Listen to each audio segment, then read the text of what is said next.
Question Internet. Quel regard portez-vous sur la République démocratique du Congo? Pensez-vous qu'il puisse y avoir un éveil patriotique comme au Sénégal?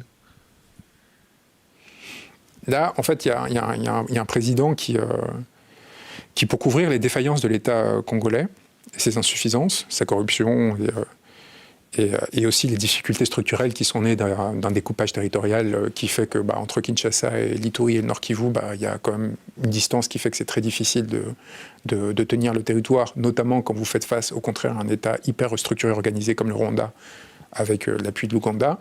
Vous trouvez une situation où pour couvrir cette incapacité à résoudre ce problème, on agite la rhétorique génocidaire, justement.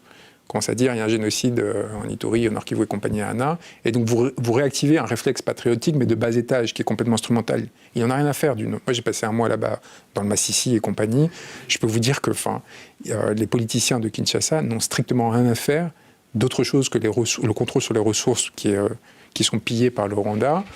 Ce qui peut se passer pour les populations, c'est vraiment pas leur difficulté, quoi. Ils ont des gouverneurs qui sont là, qui vivent un peu comme des potentats et en fait, c'est des purs rapports de prédation. Donc il faut se méfier de l'instrumentalisation, là encore, de ce genre de discours à des fins